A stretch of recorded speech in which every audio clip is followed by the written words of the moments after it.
देखिए दोस्तों कि मोदी क्या भाषण कर रहे हैं, क्योंकि उनको वोट चाहिए ना, इसीलिए अभी दिखाते हैं। रिक्वायरमेंट के अनुसार वो जिसके ऊपर मेरी फोटो लगी हुई है वो वाला टैंकर आता है। और लगभग मुझे ऐसा सुनने में आता है कि हर घर में जिसको ज़रूरत होती है वो पीने का पानी आरओ से, और वो सर्टिफाइड पानी होता है, वो मेरे निगरानी में प्यूरिफाई होता है और मेरी निगरानी में ही भरा जाता है। मैं डॉक्टर हूँ तो मुझे ये पता है कि वो पानी बिल्कुल परफेक्ट है। वही पानी मेरे घर में इस्तेमाल होता है, वही आपके घर में आता है।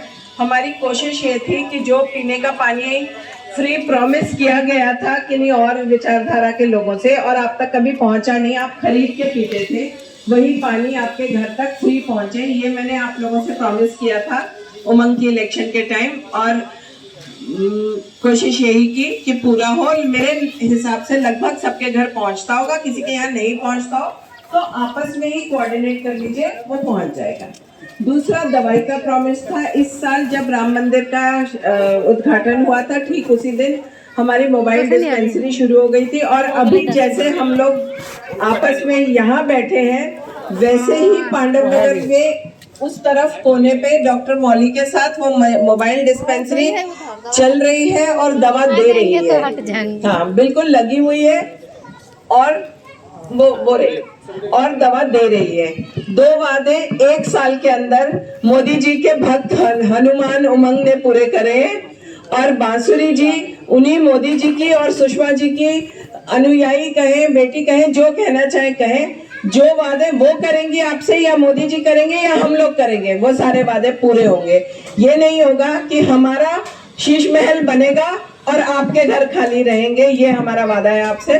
और ये भी नहीं होगा कि जो टैक्स आप देते हैं या मैं देती हूँ या ये देता है, वो टैक्स इस्तेमाल होगा गलत कामों में और फिर हम जेल बैठेंगे और फिर बेल लेके आके अपना प्रचार करेंगे। ये इस सरकार में नहीं होगा, ये मोदी जी की सरकार में नहीं होगा।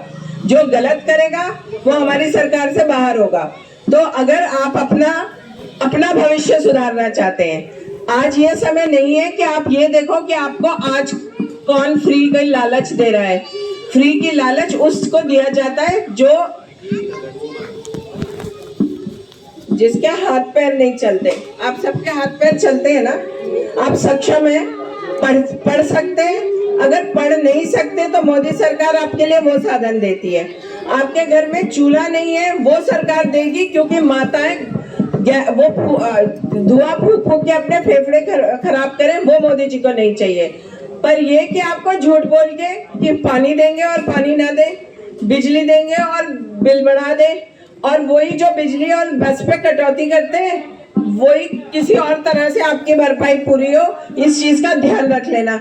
ये धोखे हैं, इन धोखों के ऊपर मत आना। आप लोग समझदार, पढ़े लिखे, बुद्धिमान, सक्षम लोग हैं, अपना भी दिमाग इस्तेमाल करो और अपने आसपास के लोगों को भी, जो इस विचारधारा के नहीं है और जो सचेत नहीं है, उनको सचेत करो। ये एक वोट जो है आपका, ये अगले 5 साल के लिए आपका, आपके बच्चों का और इस देश का भविष्य बनाएगा। जहां हम लोग पिछले 10 सालों में पहुंचे, वहां हम 70 सालों में उसका एक 10वां हिस्सा भी नहीं पहुंचे थे। आज अगर मैं हिंदुस्तान से बाहर जाती हूँ तो सिर्फ मेरा पासपोर्ट देखकर मुझे इतनी मेरी विद्या से, मेरे हुनर से, वो तो वो लोग बाद में परखते हैं ना। सबसे पहले वो मेरा पासपोर्ट देखते हैं, मेरा देश देखते हैं और मेरा नेता देखते हैं। उससे जितनी इज्जत मुझे सिर्फ उससे मिलती है, वो पिछले 20 सालों में कभी नहीं मिली थी। हमारा देश इतनी तेजी से बदल रहा है और हम सब तक फैसिलिटीज इतनी तेजी से पहुंचने के प्रोग्राम भी है, विचारधाराएं भी है, कि अगर हम ठीक आदमी पे भरोसा करेंगे, मोदी जी का कोई भाई बहन नहीं है, कोई रिश्तेदार नहीं है, हम सब उनका परिवार है। हम सब लिखते हैं ना अपने हैशटैग में, मैं मोदी का परिवार। यह हकीकत है, उस आदमी का कोई आगे पीछे नहीं है। उसको अगर खाएगा भी, लेगा भी तो किसके लिए लेगा? वो लेगा भी तो हमारे लिए लेगा। घूम फिर के सब हमारे पास ही आना है। वो ये नहीं करेंगे कि अपना शीश महल बना ले, वो ये नहीं करेंगे कि अपने 5 नेताओं में 100-100, 200 करोड़ रुपए बांट दे और फिर कहे भैया तुम जाना, तुम्हारा काम जाने, मैं तो चला। तो ये सोच समझ के अपना वोट डालना और उस दिन प्लीज छुट्टी मत करना। अगर आपको कहीं जाना है 2 दिन बाद चले जाना, पर 25 तारीख को कमल पे, मोदी जी पे एक पहली बार हमारे देश को ऐसा नेता मिला है जो सिर्फ देश के बारे में सोचता है। वो व्यक्ति सारा दिन काम करता है, वो उसका कोई सोने का टाइम नहीं है, खाने का टाइम नहीं, कुछ नहीं है, सिर्फ इसलिए क्योंकि उन्होंने एक सपना देखा है कि ये देश और इस देश की माताएं, इस देश के बच्चे और माताएं और बच्चे आगे बढ़ेंगे तो पुरुष अपने आप आगे बढ़ेंगे। देखो, हम जो महिलाएं हैं ना, हम परिवार की रीढ़ की हड्डी है। हम ठीक रहेंगे, सीधी रहेंगे, तो ये जो पीछे हमारे भाई पुरुष हैं, ये सब ऑटोमेटिकली ठीक रहेंगे, क्योंकि उनके घर का माहौल अच्छा होगा, वो अच्छी तरह काम कर पाएंगे, तरक्की होगी। सोच समझ के, आपका ये अधिकार है, ये आपका बहुत बड़ा हथियार है वोट देना। आप ये सोचो, जिस लीडर का एक छोटा सा पार्षद 1.5 साल में आपके 2 वादे किए वो दोनों पूरे कर सकता है, तो वो लीडर खुद कितना काम कर सकता है और कितने लोगों को की जिंदगी पलट सकता है। सोच समझ के वोट देना। और आज मैं आप लोगों के बीच में एक और रीजन से भी आई हूँ।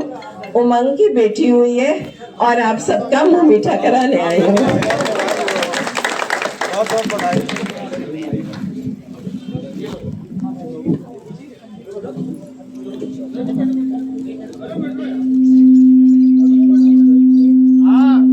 अलग से कहना पड़ेगा कि इधर आ जाओ। मैंने बात किया था, घर से लोगों को पकड़ के लाया भाईचारा और हमारा वो काम करेंगे।